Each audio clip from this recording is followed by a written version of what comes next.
Bom dia, Hudson. Tudo bem? Bom dia, Walter. JC Cipriano. Espero que não seja Jesus Cristo Cipriano. Carlos Davi, bom dia. Ceruti, bom dia.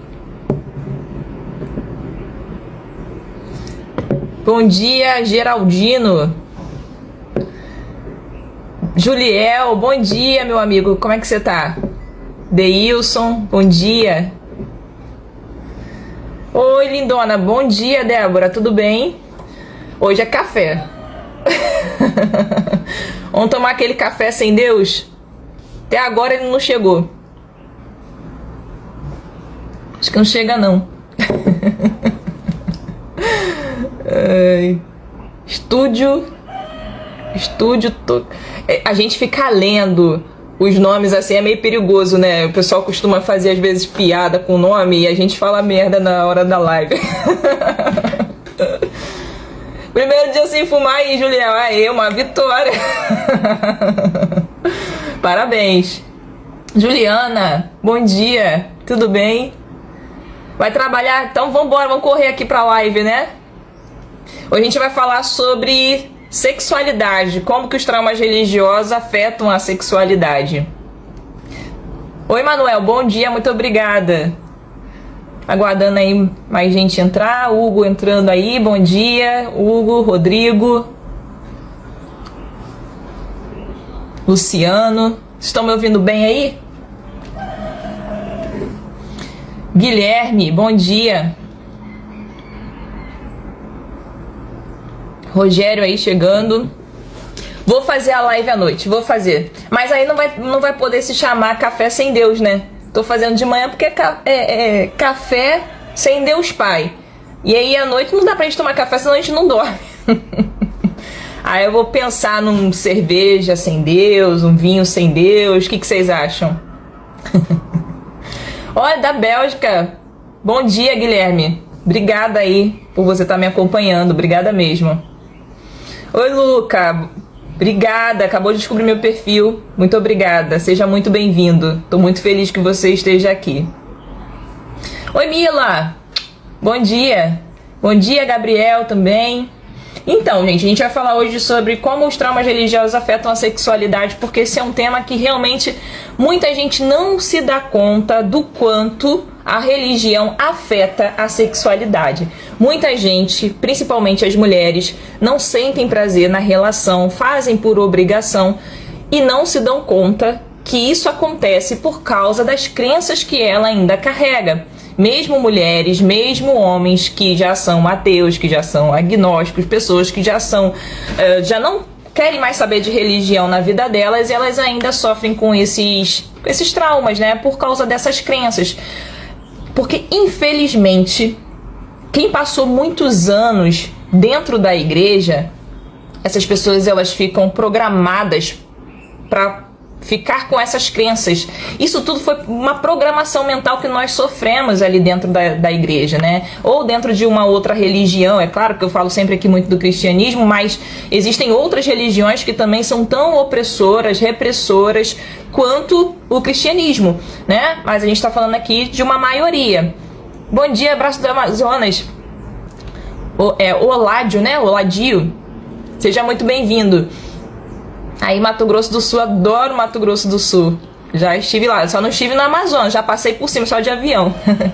Então, você recebe essa programação mental e isso fica em você. Isso vai ficar lá no seu inconsciente. Você vai reagindo à sua vida na questão do prazer sexual, na questão das relações que você começa a ter, a vivenciar, a experienciar. E aí você tem vários bloqueios e você não faz ideia de que isso é por causa das crenças religiosas. Pelo menos a maioria das pessoas, né? O que acontece é que as religiões, principalmente o cristianismo, ele colocou ali o sexo como se fosse uma estrutura de culpa. É para você se sentir culpado pelos seus pensamentos, pelos seus desejos, e você aprendeu dessa maneira. Mesmo que você não tenha frequentado nenhuma igreja, isso está instalado na nossa sociedade, gente. É isso que você precisa compreender. Porque às vezes a pessoa fala assim pra mim, Aline, mas eu cresci como ateu. Desde cedo eu já questionava, ou então meus pais eram ateus, ou então meus pais não tinham religião. E eu não tive essa vivência com a igreja, nem com essas crenças religiosas. Aí, Hélio, Moçambique, seja muito bem-vindo. E aí, ô Jefferson, bom dia. O Jefferson aí do Universo Genial. Seja muito bem-vindo. Então, essas pessoas que não cresceram dentro de uma religião, você cresceu num país que é cristão.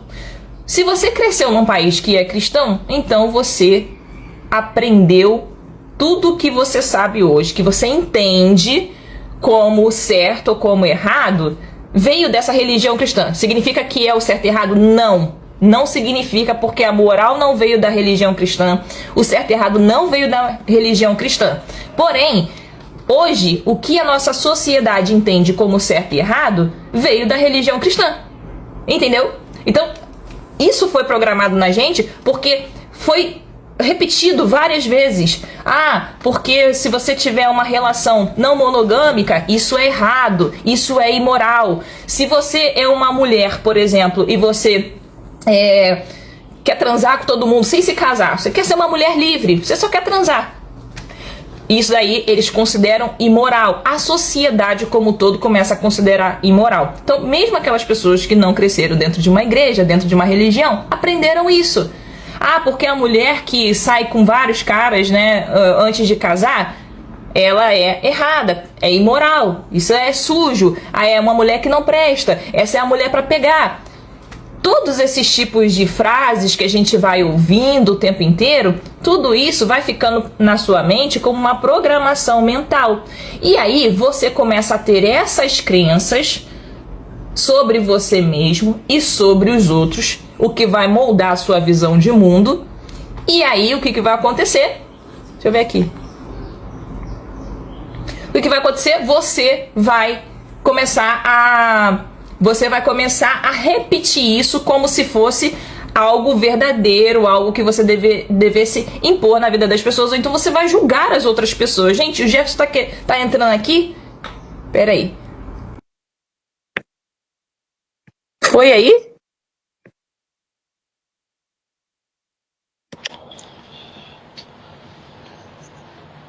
Aline, bom dia, tudo bem? Bom dia, Jefferson. Que maravilha ter você aqui. Aline, Aí, gente.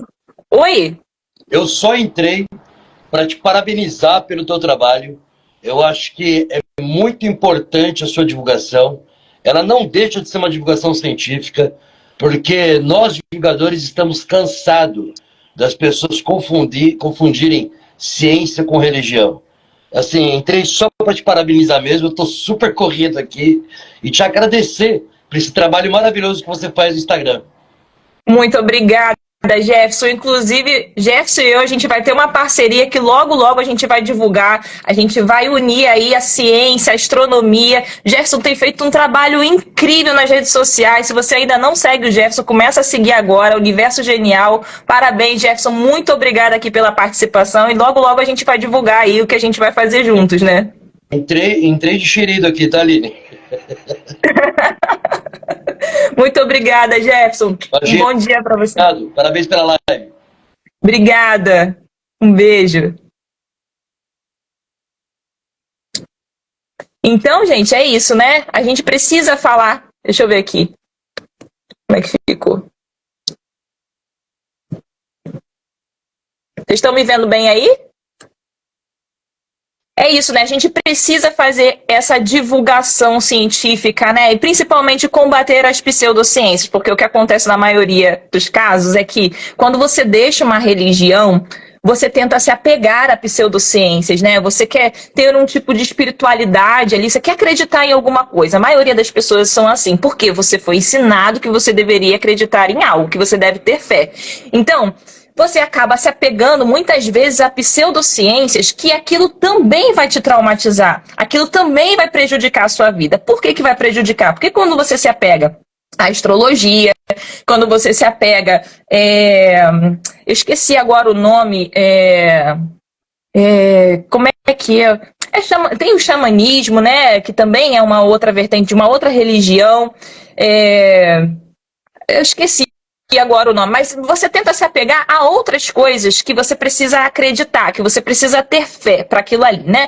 Então você vai acreditar em forças às vezes sobrenaturais e, enfim, isso também vai acabar te prejudicando porque você sempre vai delegar a responsabilidade das coisas a algo que é sobrenatural, né? Você não vai se responsabilizar por muitas coisas na sua vida, ou então você acaba praticando rituais ali dentro seja lá do que você vai seguir, né? Então você vai olhar o seu horóscopo e você vai acreditar que a sua vida está baseada naquele horóscopo. Então por isso que é tão importante a gente falar sobre pseudociências e combater isso, né? Existem tantas coisas aí que as pessoas agora andam divulgando e que prejudicam tantas pessoas, né?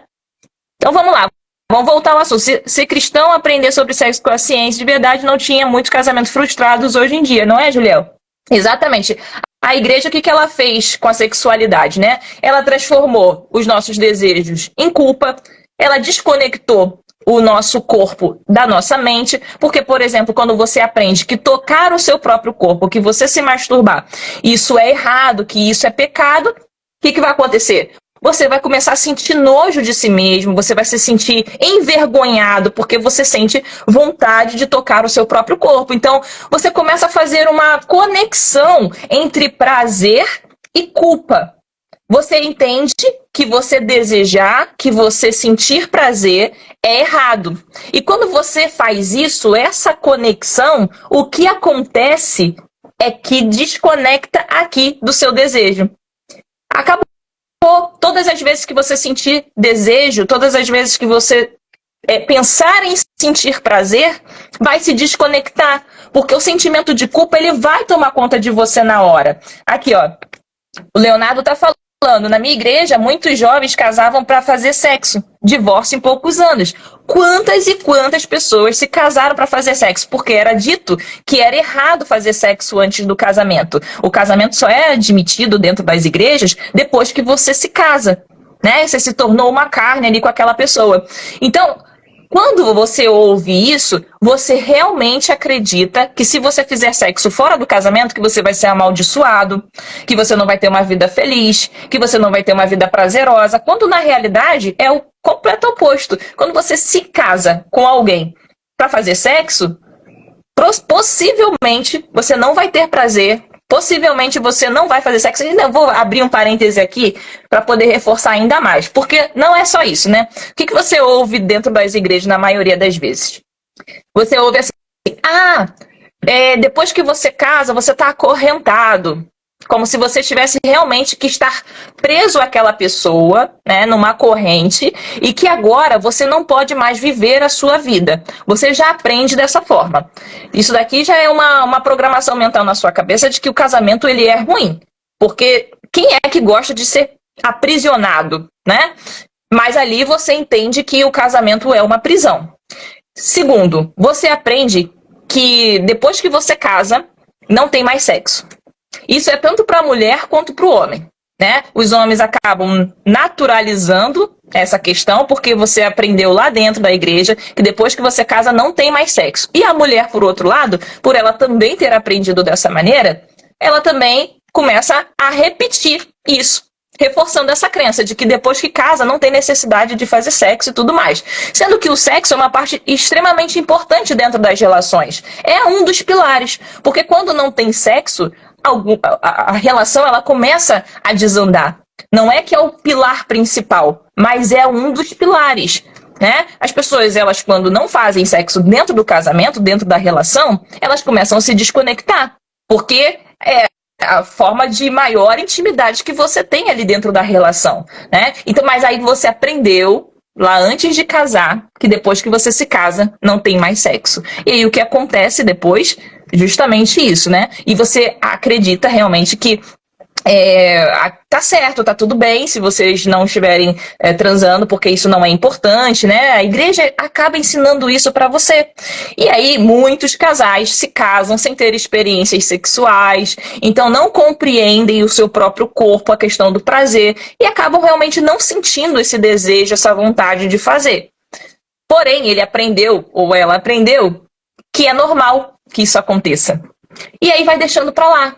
e vai deixando, e o tempo vai passando, e às vezes vai ficando 1 mês, 2, 3, 4, 5, às vezes 1 ano sem transar com a própria esposa ou com o próprio marido. E aí vai gerar uma série de outras disfunções dentro da relação, né? Você vai começar a discutir mais com a pessoa, né? Você vai ter menos paciência, você não vai ter aquela intimidade maior com aquela pessoa. Muitas pessoas vão buscar sentir prazer dentro da pornografia, o que pode causar vício na pornografia. Então, acaba acontecendo toda essa desconexão e uma hora o casamento acaba. Não adianta, né? Você vai tentar ali, vai empurrar com a barriga, das duas uma, ou o casamento vai terminar, ou você ainda vai ter aquela programação de que você deve manter o casamento custe o que custar. Você deve se sacrificar, deve se manter ali, mesmo mulheres que nunca sentiram prazer na vida, mesmo aquelas mulheres que nunca tiveram um orgasmo dentro da relação, mesmo mulheres que estão infelizes em casamentos, relações tóxicas, elas vão manter o casamento porque também aprenderam que depois que você casa com aquela pessoa, você deve manter ali a relação com ela. Deixa eu ver aqui. Ex-igreja. Leonardo. Carol. Bom dia, Carol. Fernanda. Ó, Leonardo falou eu, inclusive. Eu que te agradeço, Jefferson. Não sei nem se tá aí mais. Agora que eu tô vendo aqui. Aqui, ó. A Mila tá compartilhando. Quando eu casei 6 anos atrás, me sentia culpada por transar com meu próprio marido, porque não casei virgem, tive relação com ele antes de casar. Tá vendo? Então é isso, né? Você foi ensinada que você fazer sexo antes do casamento é um pecado. E aí você vai se sentir culpada todas as vezes que você fizer sexo depois do casamento. Quantas e quantas meninas não se sentem assim? Muitas se sentem travadas, né?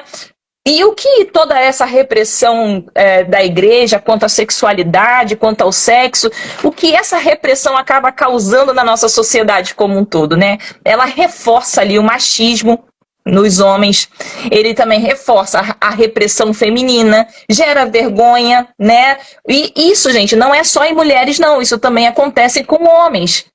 Isso acontece porque o que a igreja ensina é que os homens devem ser viris, que eles devem dar conta o tempo todo, né? Então, se esse homem ele não dá conta o tempo todo, né? Se ele não é um homem viril ou se ele brocha, por exemplo, esse homem ele se sente o pior dos homens. Muitas vezes nem compreendendo o que está acontecendo com ele mesmo. Então, isso também, essa pressão, ela também acontece ali dentro, também acontece para os homens, né? E a gente pouco se fala sobre isso, porque sim, existe uma estigmatização do masculino, porque sim, a igreja reforça esse machismo, essa misoginia. Muitos homens nem compreendem que eles são assim, porque é tão naturalizado, né, na nossa sociedade, isso foi tão impregnado que muitos agem dessa forma e nem se dão conta. Porque eles foram programados para agir de certas maneiras e repetir frases que são misóginas, que são machistas, que só realmente passando por uma desconstrução para que ele compreenda. Fala, caraca, eu falava assim e eu nunca me dei conta que eu estava sendo machista. Nossa, eu falava esse tipo de frase a respeito das mulheres e nunca me dei conta que eu era misógino. Então, precisa fazer essa desconstrução. Essa desconstrução ela é importante, mesmo para homens que já não fazem parte de uma religião, precisa se desconstruir. Até para a gente poder ter uma sociedade mais igualitária, né? E para que a gente possa enxergar o outro como ser individual, como ser humano, porque é isso que, né, a igreja ela acaba distorcendo a nossa visão sobre o outro, sobre nós, sobre o mundo, e você acaba muitas vezes tendo preconceito, você acaba discriminando, você acaba sendo machista, sem você muitas vezes se dar conta de que você está agindo dessa forma, porque foi muito naturalizado na sociedade. Então você acredita que você está falando uma coisa que às vezes é boba, né? Ah, não, tô aqui, tô assim, nossa, olha a menina ali, só anda com aquela roupa curta, ou com aquela roupa decotada. Ah, não é o tipo de mulher que eu casaria. Tá sendo machista, né? Tá sendo machista, ele tá julgando a pessoa sem ele nem conhecer. Não é o tipo de mulher que eu me casaria. Tudo bem, você pode escolher o que você quiser, mas você precisa compreender que o outro ele é um ser individual. E pode ser que aquela pessoa esteja a mulher esteja com uma saia curta, mas ela seja uma grande mulher, seja uma mulher extremamente inteligente, uma mulher boa, uma mulher leal, né? Porque roupa não define ninguém. Eu tô dando um exemplo aqui porque muitos homens ainda reagem dessa forma, sem se dar conta né? E aí, depois, quando começa a passar pela desconstrução, é que começa a perceber, poxa, eu era tão machista, né? Mas você aprendeu tudo isso também por causa da nossa cultura que é religiosamente cristã. Queria que você falasse sobre o Concílio de Nicéia e tudo que a religião cristã usa o povo. Vou falar sobre isso no meu canal do YouTube, tá? Porque aqui eu tenho pouco tempo, né? Não dá para fazer vídeos tão longos, até porque a plataforma não entrega. Eu tenho feito vídeos agora um pouquinho mais longos, de 3 minutos, né? Porque a plataforma disse que começaria a entregar para pessoas fora do Instagram. Só que ela não está entregando nem para dentro do meu Instagram. E aí, quando eu faço vídeos mais curtos, eles entregam. Então, eu não consigo me aprofundar em muitos temas que eu gostaria de ser mais profunda aqui na plataforma do Instagram e acabo não conseguindo. Então, eu vou gravar e vou deixar disponível lá no canal do YouTube. Se você ainda não assinou meu canal lá, vai lá agora correndo no canal do YouTube e assina lá meu canal. Só que era enfatizado não ter relação antes do casamento e nem conhecer o próprio corpo. Exatamente, você é enfatizado que você não deve ter relação, principalmente a mulher, né? Isso acontece acho que só com as mulheres, né, gente? Porque você vê que mesmo dentro da igreja, a igreja falando, eu escolhi esperar, você tem que esperar, não sei o quê. Mas se o homem faz, ele passa a mão na cabeça deles. Agora, se a mulher fizer, pronto, a mulher é escrachada. Se descobrirem na igreja que a mulher ela fez sexo antes do casamento, acabou. Aquela menina, né, que eu acabei fazendo aqui o vídeo, de 15 anos, que transou com o namorado, o pai foi lá e deu uma surra nela. E um monte de gente lá aplaudindo, é isso mesmo, tem que bater, tem que dar surra, tem que botar pra fora de casa, porque isso tá impregnado. Aí o pessoal, mas você não sabe se ele é cristão. Não me importa. Essa crença vem da cultura cristã, que acha que tem que reprimir. E um monte de mulheres lá falando, porque depois aparece grávida, e aí quem tem que criar são os pais. Olha o tipo de coisa que uma mulher repete. Ao invés de defender uma outra mulher, o que ela está fazendo? Está reforçando o comportamento agressivo e brutal daquele pai, que deu uma surra na menina por ela ter perdido a virgindade, por ela ter feito sexo. Gente, é o maior dos absurdos, mas isso é natural. Eu tenho uma história, né, que outro dia eu contei aqui, que eu cheguei até a me emocionar, porque eu tinha me esquecido dessa história e conversando com vocês aqui pelos stories e acabei me lembrando. Que quando eu tinha 14 anos, né, eu comecei a namorar muito cedo, eu era muito reprimida, e quanto mais reprimido você é, quanto mais reprimida você é, mais você tem curiosidade sobre as coisas, mais cedo você quer namorar, mais cedo você quer fazer sexo. Isso é normal, tá? Isso acontece porque você é reprimido. Quanto mais reprimido, mais cedo você começa a sua vida sexual. E eu comecei a namorar cedo, e quando eu tinha 14 anos, eu namorei um menino que era mais velho do que eu, ele tinha 18 anos. E eu tinha 14. E aí ele já tinha uma vida sexual ativa. E aí, né, esquentando o clima e tal. Só que eu era muito medrosa por causa da igreja, que ensinou que eu tinha que me casar, né, antes de fazer sexo. Então eu tinha aquilo na minha mente que eu não podia fazer. Eu tinha muito medo, muito cagaço. E aí todas as vezes que esquentava o clima, eu saía fora. Só que eu tinha um diário. E aí eu fui escrevendo no meu diário que eu não estava aguentando, não estava resistindo, que eu ia cair em pecado. Olha isso. Minha mãe, no dia que eu fui para a escola, pegou o meu diário. Quando minha mãe viu no meu diário que eu estava pensando em fazer sexo, que eu não estava aguentando, a minha mãe foi na minha escola, na porta da minha escola, e aí me viu conversando com ele. Eu não estava nem beijando, não estava fazendo nada, eu estava só conversando. A minha mãe fez um escândalo, começou a me xingar de tudo quanto é nome e me dava tapa no meio da rua, na frente de todo mundo na escola. E era a hora da saída de todas as escolas próximas e eu morava uns 15, 20 minutos de distância e eu tava indo andando e minha mãe batendo, me xingando de tudo quanto é nome, falando que ia me botar pra fora de casa. Cheguei em casa, tomei-lhe mais uma surra e minha mãe falando pra mim que ia contar pro meu pai. E o meu pai, ele era aqueles machistão mesmo, conservador, daqueles que traía a mulher, mas queria a mulher dentro de casa, né? Mulher não podia trabalhar, mulher não podia estudar. Meu pai era desse tipo. Mas era esse conservador, né? Que a mulher, o lugar da mulher é dentro de casa, casada, cuidando dos filhos, enquanto o homem sai para trabalhar e trai a mulher. Meu pai era desse. E aí, a minha mãe falou, eu vou contar pro seu pai, e seu pai vai te botar para fora de casa. E eu chorava, desesperada, não, pelo amor de Deus, né? Porque eu era crente. Então, pelo amor de Deus, mãe, não me bate, não faz isso, não conta pro meu pai, não conta pro meu pai.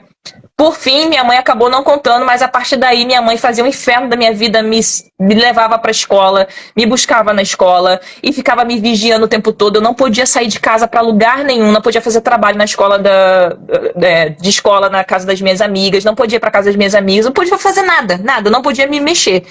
Tudo que eu fazia era minha mãe me levava e depois ia lá e me buscava, porque ela ficava com essa preocupação. E de onde vem isso? Nessa época, minha mãe nem era da igreja ainda. Minha mãe nem era. Mas ela tinha essa crença religiosa que eu não podia fazer sexo antes do casamento. Ela queria ali segurar minha virgindade. Depois a minha mãe queria fazer exame em mim para saber se eu tinha feito sexo ou não. Deixa eu ver aqui. Bom dia. Vitor, André, Henrique, Ana Luísa, aprendo muito com você, obrigada por participar, Maicon. Júlia, Pablo, bom dia. Uma coisa é certa, um casamento sem sexo não vai pra frente. Sem sexo não vai, é difícil, é muito difícil de você lidar com uma relação assim, né? Talvez até vá pra frente, muita gente segura o casamento por muitos anos, mas o casamento não tem química, não rola aqui, não tem, né, aquela intimidade, não é gostoso. A maioria dos casais que não fazem sexo, eles nem gostam de sair juntos, sempre tem que levar um amigo ou uma amiga, eles têm que sair em grupo, porque eles não têm muito assunto, não tem. Porque não tem intimidade os dois, né? Chega ali, passa o dia todo às vezes trabalhando, chega à noite e aí conversa um pouquinho, meia dúzia de assunto, aí às vezes um vai pro celular, outro vai pro outro, chega na hora de dormir, né? Que seria a hora de fazer sexo ali e tal, aproveitar, mas aí às vezes um vira pro lado, fica no celular, o outro vira pro outro, ou então espera um dormir para depois ir pra cama, para não precisar ter que negar, e aí acaba que não tem, né, uma intimidade ali entre o casal, e é muito difícil mesmo manter. As pessoas não poderem casar assim como as freiras, os padres, né? Isso é um absurdo extremamente importante, tem que falar mesmo, é um absurdo que a igreja faz, causou um mal tremendo, e eles acham que estão totalmente certos, não sabem que isso pode virar um trauma. Vira um trauma, com certeza vira um trauma, porque lá na frente, o que você vai ter? Você vai sentir nojo, vai se sentir culpado por você sentir prazer, por ter orgasmo. Você começa a confundir os seus desejos como coisas que são perversas, né? Você começa a ter aquela dissonância entre o que é normal nos seus desejos, como, por exemplo, você tocar o seu próprio corpo. Não é errado, gente. E eu vejo muita gente na internet hoje falando que masturbação é pecado, que é errado, que você não deveria fazer isso. E tocar o próprio corpo, isso é saudável, gente. O que não é saudável é vício. Toda vez que você vicia em alguma coisa, não é saudável. Agora, você se masturbar, tocar em seu próprio corpo, descobrir áreas do seu próprio corpo onde você sente prazer, quando você usa isso para você aliviar, muitas vezes, uma tensão, um estresse que você está sentindo, gente, isso é super saudável. Não tem nada de errado com isso. Mas a igreja reforça como se isso fosse realmente um pecado. E a sociedade, né, cresce dentro dessa cultura cristã, acaba reforçando que isso é um erro. Porque confundem, é isso aqui, ó, você começa a confundir o que é normal do que é perverso, do que é realmente errado. E aí você entra nesse conflito, e aí você acha que tocar o seu próprio corpo, você está cometendo um erro, quando não é verdade, não é um erro. Vício é quando você começa a fazer as coisas, como, por exemplo, eu estava falando ontem sobre a pornografia, quando você começa a ficar você quer tanto aquilo que você passa até mal se você não assistir uma pornografia. Quando aquilo te impede de trabalhar, quando aquilo te impede de fazer as coisas normais na sua vida, aí vira vício. Isso é vício. Agora, você assistir de vez em quando, sabe? E às vezes você fica uma semana sem assistir, e aí uma hora você tá com vontade, você vai lá e assiste. Isso não é problema. Isso não é problemático. O problema é o vício na pornografia, tanto para homem quanto para mulheres. Se isso fosse normalizado, principalmente entre os casais, de os dois combinarem, de assistirem junto de vez em quando, gente, isso daí ia mudar, porque as pessoas não iam mais ser viciadas. Porque o vício acontece porque vocês são proibidos. E aí você fala assim, Aline, mas não tem a ver com a religião, porque hoje eu sou ateu e sou viciado em pornografia. Você ainda é viciado porque você ainda sente culpa por fazer isso. Porque você aprendeu que quando você assiste pornografia sem a sua esposa ou com a sua esposa, que isso daí é errado. Porque você está vendo outra pessoa na tela e você está desejando essa pessoa. Então isso é errado. Você aprendeu que o seu desejo, que está aqui na sua mente, você não fez sexo com ninguém. Você não fez, só está aqui na sua cabeça. Você aprendeu que isso é errado, então você carrega essa culpa. E por isso que muita gente que não é da igreja ainda se sente culpado por assistir pornografia. Entende? É porque é uma desconstrução, gente. Eu sei que isso é difícil, porque foram anos de programação mental, de crenças que são religiosas. Mas você não entende que isso veio da religião. Então você, não, esse é o meu valor. E isso aqui eu penso porque realmente isso aqui faz mal. Mas você não compreende que essas crenças que você ainda carrega são crenças da crença. Essas crenças, elas vêm da religião. É uma crença da crença religiosa. Sou cristã e não acho que fazer sexo antes do casamento é pecado. Acho que as pessoas maduras, sabendo que esses cônjuges sabem que eles querem o sexo, só fortalece mais a relação. Fortalece, exatamente, mas não é bem assim, né?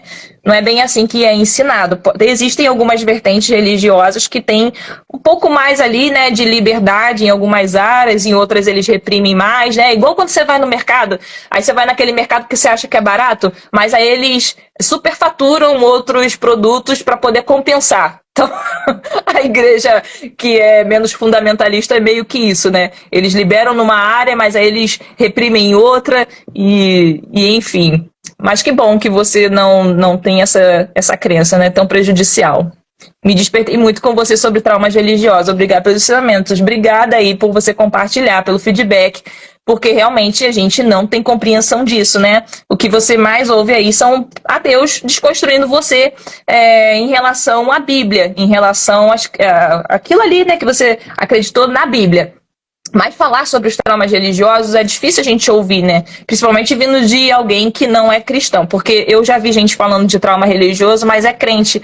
Tem uma pastora aí que fala de traumas religiosos. Eu não compreendo, né? É uma dissonância cognitiva, porque ela é pastora e ela fala de Jesus, de evangelho, que as pessoas precisam seguir a Bíblia, fala de mulheres que precisam ser conservadoras e, ao mesmo tempo, ela fala de traumas religiosos. Sobre ser viciado em sexo, como resolver? Terapia. Você precisa... Quando existe vício, você não tem que curar um vício, você tem que curar a raiz do vício. Por que você se tornou viciado em sexo? Existe uma falta, né? Quando você tem um vício, é porque existe um vazio, uma falta aí. E é essa raiz desse problema aqui que você tem que resolver. Você ser viciado significa que ou você foi muito reprimido, ou então que você passou por uma questão traumática na sua infância, ou então porque você tá... Existe algum problema, alguma coisa que acontece antes do vício acontecer. Porque esse vício ele vai se espelhar, pode ser no sexo, pode ser na pornografia, pode ser no açúcar, pode ser no carboidrato, pode ser... Você pode viciar em qualquer outra coisa. Todo vício é ruim, todo vício é prejudicial. Não existe vício bom. Eu sou viciado em academia. Se você é viciado, isso é ruim para sua vida, vai prejudicar você, né? Então a gente precisa encontrar qual a raiz do problema, qual a raiz do vício, né? Por que você se tornou viciado? Então a gente descobre isso através da terapia, e terapia cognitivo-comportamental é maravilhosa para você desconstruir isso daí.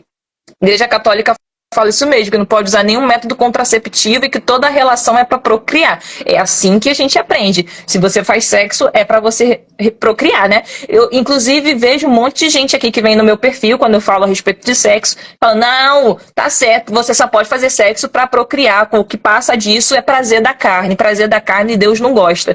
Tem um monte de gente. Aí tem gente, na minha igreja não é assim, porque mentira o que você tá falando, não é bem assim. Pode não ser uma realidade para você, mas é para milhões de outras pessoas. Então é aquilo, né? Eles tentam diminuir aquilo que você vivenciou, que outras pessoas experienciaram, para poder tentar maquiar ali a religião como se fosse algo bom. Tem meninas que optam por uma das portas. uma só das portas. Mas aí é uma questão pessoal, né? A questão do prazer sexual, ela é pessoal. E tem também a questão da crença. O que mais a mulher ouve, né? Que sexo anal, por exemplo, é doloroso, que é ruim. E quando você ouve isso, a maioria das meninas ficam com medo. É a mesma coisa na questão de perder a virgindade. Quando você ouve todo mundo falando, é muito doloroso, nossa, foi horrível, minha experiência foi horrível da primeira vez.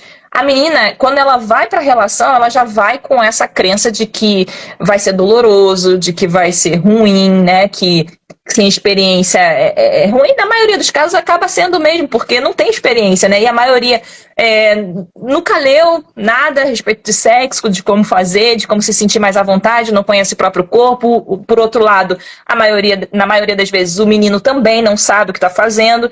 Então acaba sendo uma experiência ali muitas vezes não tão prazerosa. Só que o terror que é colocado antes, né, misturado com a culpa, misturado ali com o medo, acaba que torna ainda pior aquela experiência. E em relação ao sexo anal é a mesma coisa. Você ouve tanto que aquilo ali é errado, que é pecado, que é sujo, que não deveria fazer, que o sexo anal não é apropriado, que causa problemas. Não tem a informação correta, e aí vai para a relação e não quer nem experimentar. Mas na maioria das vezes isso é muito pessoal, né? Não dá para você querer obrigar alguém a fazer algo que não gosta. Muita gente experimenta e não curte. E é isso, tá tudo certo, né? Ninguém é obrigado a fazer aquilo que não gosta, que não curte. Cada um com a sua individualidade.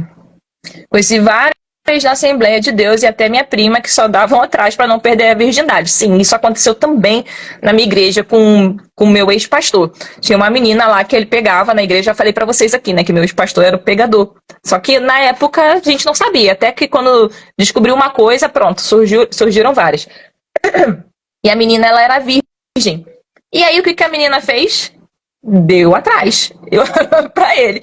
E era assim que eles mantinham a relação, porque acreditava que a questão do... Gente, o pessoal não sabe, né? Não tem informação sobre sexualidade, não conhece o próprio corpo. E aí acham que uma membranazinha fininha... Oi, meu amor.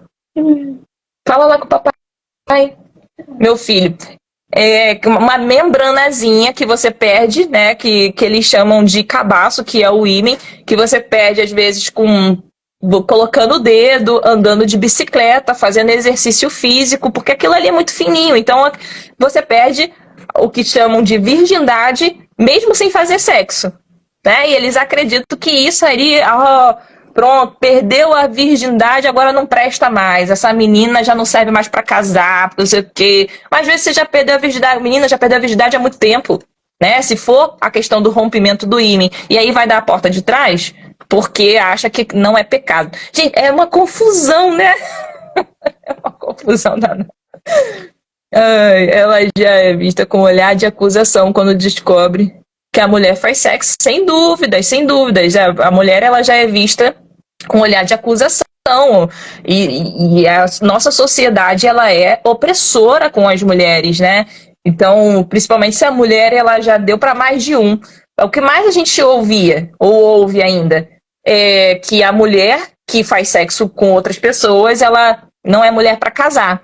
O cara quer aquela mulher virgenzinha, né, para casar, só que chega lá, a relação não é legal, porque os dois não têm experiência, ou a menina não tem muita experiência, e aí esse cara muitas vezes vai trair essa mulher, porque ele achou que o sexo não era aquilo tudo, né, ou então é só a falta de caráter mesmo ali, né, da questão da traição. Mas ele vai colocar a culpa na mulher, né, porque, bom, ela era inexperiente, ela não sabia fazer as coisas que eu gostava, ou então não se soltava. Ele vai sempre culpar a mulher, até pelos erros que ele comete. É super mal falada na igreja porque eu não era virgem. Sorte minha que eu era alguém que me defendia e me falava o que acontecia. Então, é isso. Lá na minha igreja, o que acontecia é que quando descobriam que uma menina ela não era mais virgem, deixavam ela no banco. Às vezes 6 meses, 1 ano, dependia do que ela fizesse. Quando era a menina dava o azar de engravidar, aí eles eram expulsos da igreja. Acontecia isso aí também na igreja de vocês? Nunca entendi, mas já quando fica grávida, era expulsa de casa e o rapaz que engravidou segue normalmente. É machismo, né? Machismo cultural. Isso acontece o tempo inteiro. A menina ela é posta para fora de casa porque ela engravidou e a vida do cara segue normal, né? E é ela que tem que se virar, ela que tem que criar sozinha. Infelizmente é assim que a gente aprende, né? A mulher sempre é reprimida, ela é escorraçada porque ela fez sexo, ou porque ela não quer se casar, ou porque ela engravidou, ou então porque ela não engravidou. Infelizmente a gente vive numa sociedade que trata assim, e isso tem piorado cada vez mais, né? Depois dessa bancada evangélica, gente, o Brasil acho que retrocedeu, sei lá, 5 anos, 10 anos, oi? Ó, bota o fone, senão você vai atrapalhar aqui. Daqui a pouquinho tá terminando. Deixa eu ver aqui. A preocupação com o sexo é algo fora do comum na igreja. Exatamente. É fora do comum porque é controle, né? Quando eles te ensinam que você fazer sexo é errado, que os seus desejos são errados, seus pensamentos são pecaminosos. E pensamento é algo que você não consegue controlar quando ele vem, né? Só depois que ele surge ali na sua mente, é que você tem algum controle.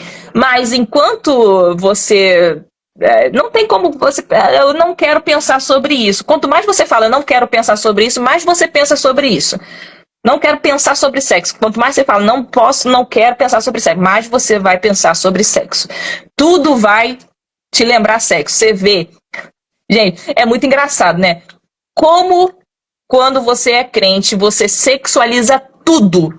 Tudo é sexualizado.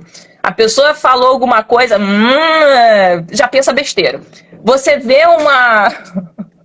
as pessoas se beijando na rua, aí, tudo você sexualiza. Crente é assim. Tudo, a criança brincou de um jeito ali com um amiguinho e só estava brincando. Já sexualiza aquele comportamento. Vai pra dentro, menino. Vai pra dentro, menino. Sexualiza. Porque você é tão reprimido, quanto mais você se reprime e você não quer pensar sobre sexo, não quer falar a respeito de sexo, não quer fazer sexo, mais você fica pensando naquilo ali o tempo inteiro. E acaba virando até meio que uma compulsão, né? E a igreja, ela tenta te reprimir nesse sentido, achando que, né, ela vai ter o controle, porque quando você fica com medo dos seus próprios pensamentos, quando você se sente sujo, quando você se sente culpado porque você pensa em sexo o tempo todo, aí eles te dão um antídoto. Qual é o antídoto? Aqui na igreja, quando você se arrepende, se você se humilhar, se você orar, se você se converter dos seus maus caminhos, então eu vou te perdoar, Jesus vai te perdoar. E aí você fica nesse ciclo. Porque quando você ora e pede perdão, pronto, agora tá tudo bem.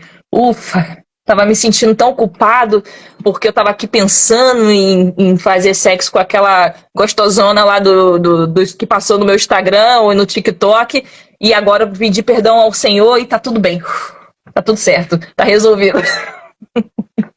E aí vai acontecer de novo. E aí você vai de novo pedir perdão. Ou então você vai para a igreja no domingo para poder zerar os seus pecados. Zerou seus pecados, segunda-feira você tá pronto de novo para começar tudinho. Bom dia, Lucy. É loucura porque essa preocupação não era por causa de doenças ou gravidez precoce. Não, nunca foi por isso, né? É sempre por controle mesmo. Gente, o conto da Aya, o Aparecido tá falando aqui do conto da Aya, né? Mais uma ficção, uma realidade possível. O conto da Aya tem que ter estômago para assistir, porque realmente é muito forte. O que foi, meu amor? Quer dar bom dia pro pessoal? Dar bom dia aqui. Bom dia. Bom dia. Esse aqui é meu príncipe, gente. É o princeso. Meu ateuzinho. Ele fica, às vezes, discutindo no TikTok com os outros, com crente. É um ativistazinho também. Quando a minha mãe descobriu que eu não era mais virgem, ela me xingou de tudo quanto é nome, daí ela contou pro meu pai, achei que ia apanhar, meu pai foi o que mais me entendeu. No meu caso, se isso tivesse acontecido comigo, era capaz de eu levar uma surra dobrada, porque meu pai, ele era daqueles mesmos opressores com mulher, que era terrível. Que bom que o seu pai ali pelo menos te defendeu, né? Mas é isso que acontece. Bom dia, Roberto. Muito bom. Obrigada, meu amor, por sua participação. Estou amando. Como é que é? O João Henrique, bom dia a todos. Estou amando sua live, incrível. Obrigada. João. O nome do meu filho também é João, gente. 14 anos, muito nova, serviu pelo menos para que não acontecesse o que você acha. Uma idade tipo, maior para acontecer pela primeira vez. Eu acredito. Olha só, essa questão de idade, você fala, 14 anos muito nova. Isso vai depender muito do contexto, né, em que você cresceu, isso vai depender muito ali. Vai depender do contexto, tá? Existem meninas com 14 anos que às vezes têm uma certa maturidade, né, para essa questão sexual que outras não têm. E acredito que isso tem muito a ver com a forma como você é criado, né? Tem ali a questão de você ser reprimido e essa curiosidade ela aflora. Porque por volta dos 12 anos você já tem desejos sexuais, você não pode negar isso, né? O Cris do Galo aqui tá falando. Quando você tinha 14 anos, você se lembra de quando você tinha 14 anos? Quando você via a banheira do Gugu, por exemplo? Ou então quando você via uma mulher de biquíni, às vezes na revista da Avon, na revista... na Hermes, na revista da sua mãe lá, quando você vê uma mulher de biquíni no jornal, o que acontecia? Você tocava punheta ou não? Porque isso é muito mais com menina do que com menino. Só que a menina sente os mesmos desejos que os meninos. A partir dos 12 anos de idade ali, isso já está aflorando no corpo dela e no corpo dele. Só que pra menina, eles sempre querem, não, a menina tem que esperar, é muito nova, tá muito cedo. Mas se o menino, ele conta que ele já tá com desejo sexual ou que ele já perdeu a virgindade com 14 anos, parabéns, muito lindo isso. Então, sabe, entende a diferença como tratam? Porque 14 anos é cedo. Eu, pelo menos aqui em casa, como é que eu ensino? Sempre ensinei minhas filhas, olha, vocês vão ter desejos sexuais e é natural, conheçam o seu próprio corpo, né? Experimentem. Quando vocês tomarem a decisão de realmente fazer sexo, pensa bastante, né, nisso, se é o momento, se você está à vontade com essa questão. Faça com o seu próprio namorado, né, ou com a sua namorada, porque essa questão de sexualidade nunca foi uma questão aqui na minha casa. Então, quando você sentir vontade de fazer, mas faz num lugar seguro, para ser legal, para você ficar à vontade, né, para você... Porque você vai lembrar desse momento pro resto da sua vida. Então, sempre... pensa bastante, conversa comigo antes, né, para eu te dar dicas de como você vai fazer e tudo mais. E essa conversa, ela começou a acontecer quando elas já tinham 12 anos de idade. O meu mais novo, por tabela, sempre foi ouvindo essas conversas aqui a respeito de sexualidade aqui dentro de casa. O que aconteceu? Como elas cresceram com muita liberdade, a mais velha só foi perder a virgindade com 17 anos. E ela tinha liberdade para fazer desde os 12, né? Desde os 12 anos, porque a gente sempre conversou com ela. Claro que a gente sempre falou, filha, talvez seja muito cedo, né? Mas ela, na verdade, a minha filha nunca teve nem esse pensamento, né? De querer transar cedo. Ela sempre falou, não, eu vou esperar. Tanto é que ela foi beijar com 15 anos. E ela foi fazer sexo com 17 para 18 com o namorado dela. Porque ela sempre foi aquela menina mais romântica, né? E como ela tinha essa liberdade, ela não ficava na ansiedade de fazer sexo. Então, por isso que eu falo, depende muito do contexto que essa menina ou esse menino cresce. Porque quando você cresce com uma liberdade, entendendo o que é o sexo, entendendo que é prazeroso, mas que você tem ali liberdade para fazer a hora que você quer, você não fica preocupado com isso. E eu falo isso por experiência própria, porque a minha própria filha, essa foi transar já indo para 18 anos, e a outra que vai fazer 16 anos, não tem essa preocupação. Não tem nem preocupação nem de beijar, de namorar. A gente às vezes fica brincando com ela, né? Fala assim, minha filha, você não vai arrumar um namorado? Brincando, né? Aí ela fala assim, não quero saber esse negócio de namorado não, né? Falei, e a namorada? Ela, não, mãe, não quero, agora não, quero pensar nisso depois. Entendeu? Então, assim, eu acho que vai muito vai muito ali da forma como a menina ou o menino ele é criado. Quanto mais reprimido, mais essa criança quer sair mais cedo de casa, mais ela quer transar o mais cedo possível, porque ela tem curiosidade, ela quer saber por que aquilo é proibido, né? E aí ela, às vezes, vai descobrir na pornografia, vai descobrir através de outros amigos, e a curiosidade vai ficando cada vez maior, porque ela não entende sobre sexo, né? Não conhece, não sabe sobre prazer sexual, e ela quer explorar, ela quer conhecer, ela está na idade para isso. Quando ela tem essa liberdade de explorar o próprio corpo, de explorar a sexualidade, explorar sobre sexo, essa criança, ela fica mais contida, né? Ela sabe que tem ali o tempo todo. É como se você deixasse um bolo de chocolate disponível para a criança ali e falar para ela, olha, você come, filha, mas cuidado, né? Só explica ali, ó, filha, ó, Se você comer muito bolo, você pode desenvolver diabetes, né? Isso aqui pode te dar problema, questão do açúcar, você pode ficar viciado. Você explicou ali sobre o bolo, mas tá ali pra ela. A criança, ela, gente, não vai ficar comendo bolo toda hora, se empanturrando ali o tempo todo, né? Eu fiz essa alusão aqui para você compreender que quanto mais cedo você fala sobre sexo com seus filhos, quanto mais cedo você explica para eles, né, sobre prazer e você dá essa liberdade, mais tarde eles vão começar a sua vida sexual. Exatamente, Júlia. Poucas pessoas estão preparadas para essa conversa porque ainda tem essa questão opressora da nossa sociedade e acham que isso é algo errado. O vício é quando tu acorda vendo e vai dormir vendo, exatamente. O vício acontece dessa forma. Você acordou, já quer. A primeira coisa que você faz quando abrir o celular já é querer ver uma pornografia. E aí você passa o dia pensando naquilo. Às vezes você vai trabalhar e vai pro banheiro do trabalho e você abre ali para assistir, tocar umazinha. E daqui a pouco você fica naquela neurose que você tem que fazer aquilo ali. E isso é com qualquer coisa, tá? É uma contradição fora do comum. Ensinam a não conhecer o próprio corpo quando solteiro e depois que casa fala que o casal tem que fazer sexo e gostar dele, sendo que sempre foi ensinado a não gostar. Exato. É isso que ensina. Você não conhece o próprio corpo, você não sabe como é sentir prazer e depois querem normalizar isso dentro das relações do casamento, né? Porque no casamento ali você pode fazer sexo. Ainda assim, existe a repressão também dentro do casamento. Porque quando antes de eu casar, né, meu primeiro casamento, tinha curso de casais, não sei se vocês passaram por isso, curso para casais, e eles ensinavam até como deveria ou não fazer sexo. Então tinha o que podia e tinha o que não podia fazer.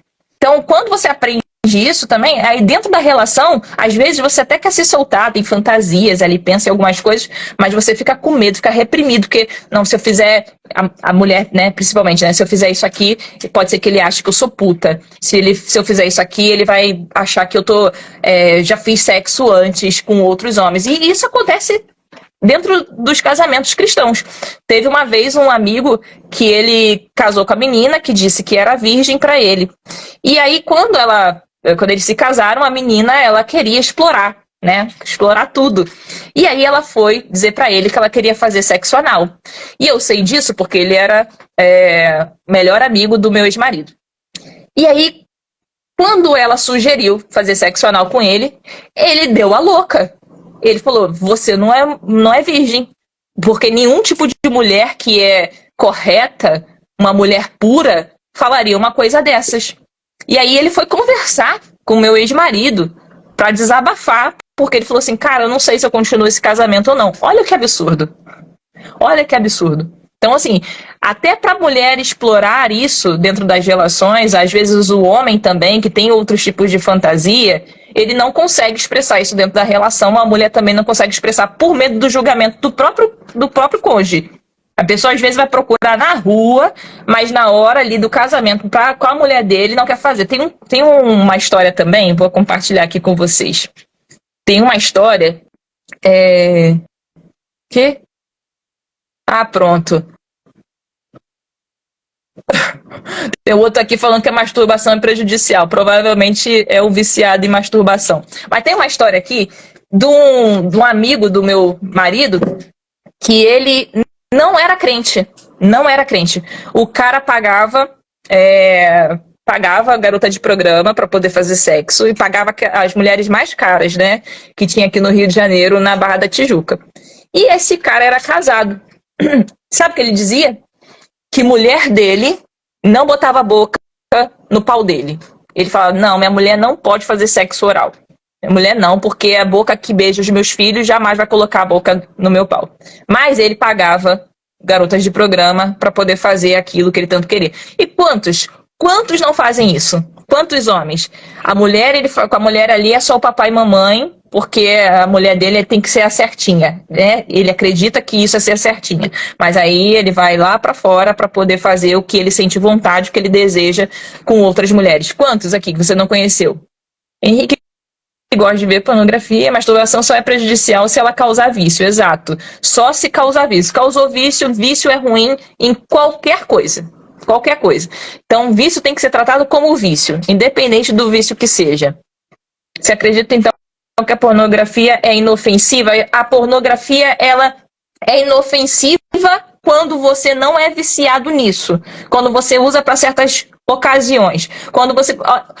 O que vocês precisam compreender, gente, é que na pornografia, aquilo ali te dá margem até para você ter novas sugestões a respeito de sexo. Acaba, muitas vezes, até te dando, né, ideias do que você fazer ali dentro da sua relação. Mas é claro que a gente está falando aqui quando você tem uma certa maturidade, você não tem essas crenças, essa culpa toda. Porque quando você assiste sem essa culpa, sem essa repressão de que está errado, de que é sujo, de que é pecado, quando você não assiste dessa forma, você tem um outro olhar para isso. Você usa aquilo ali para poder se excitar, da mesma maneira que existem pessoas que vão sair para fazer swing, da mesma forma que outras pessoas vão sair para fazer trisais, e só que se você tem na sua mente que isso é pecado, que isso é errado, que isso é você estar traindo a pessoa com quem você está, mesmo que você esteja fazendo isso com a pessoa com quem você está, é claro que você vai considerar assistir um filme pornográfico errado. Né? Você aprendeu dessa forma. Você aprendeu que tudo isso é errado, que tudo isso é pecado. Mas existem várias formas de você colocar ali suas fantasias, né? São fantasias, gente. Você não está machucando ninguém. É isso que vocês têm que entender. Se você não está machucando ninguém, não está... Eu não digo nem ofender, porque o que eu estou dizendo aqui agora, por exemplo, pode estar ofendendo aqui o Eric, pode estar ofendendo o Eric, pode estar ofendendo outras pessoas que estão aqui na minha live agora. Mas não é sobre isso, porque eu sou uma pessoa, você é outra, e você aprendeu que é errado. Mas isso é individual. E o que eu estou falando aqui é que essas crenças precisam ser desconstruídas, de que isso é errado. É errado por quê? Porque ensinaram a você que é errado. Não é que é de fato errado. Ensinar para você assim, por isso você considera errado. Mas aí tudo bem, você entendeu que para você é errado, beleza. Você não faz. Só entenda que se o outro faz, não é errado. O que é prejudicial é o vício, quando você vicia nisso. E outra coisa também, né, gente, é conversar. É conversar com a esposa, é conversar com o marido. Olha, eu gosto, sinto tesão nisso, sinto prazer assistindo, ou tenho desejos sexuais aqui, fantasias. E aí, você toparia?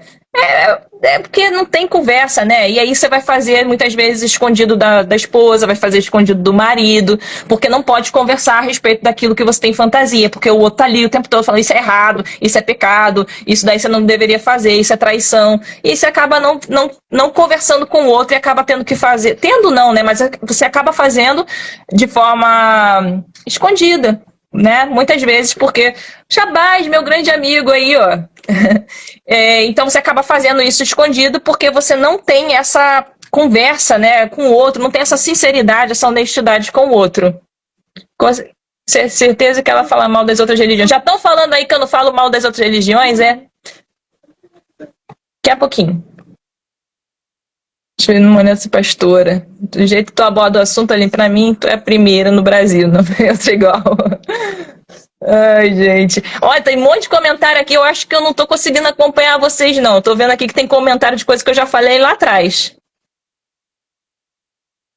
Não, eu estudei psicologia. Como é que é? Antes de virar ateia. Foi antes. Mas eu já era espiritualista, já me considerava agnóstica nessa época. E aí, depois da psicologia, aí realmente não deu para continuar sendo crente. Não foi por causa disso não, mas os livros que eu comecei a ler começaram a me abrir, né, para uma outra visão de mundo. Vício e fanatismo são faces da mesma moeda. Pois é. Sugiro uma reciclagem na língua portuguesa, depois do estudo neurociência. Vejo no inferno. Você estava falando ali, o Leonardo falou para o Luan Walter. Tá. Inclusive mulheres machistas, muito mulher machista. A nossa sociedade, ela é machista, né? Inclusive entre as mulheres. Elas ficam reforçando esse machismo dos homens através do conservadorismo, porque elas aprendem assim nas igrejas cristãs. Então, quando ela ouve ali que sobre machismo, sobre misoginia, isso é reforçado na mente dela como se isso fosse o correto. E aí elas reproduzem isso na vida de outras mulheres também, com julgamentos, né? Quantas mulheres julgam as outras? Elas reprimem as outras, né? E reproduzem esse machismo o tempo todo. Deixa eu ver aqui mais. Se você é ateia, por que você persegue apenas o ateísmo? Oi? Bolsonarismo, bolha militante. Gente, tá faltando aí 15 segundos pra gente terminar. Adorei o nosso bate-papo aqui hoje. Vou deixar a live lá disponível, lá no meu perfil. Toda terça-feira a gente vai ter Café Sem Deus Pai.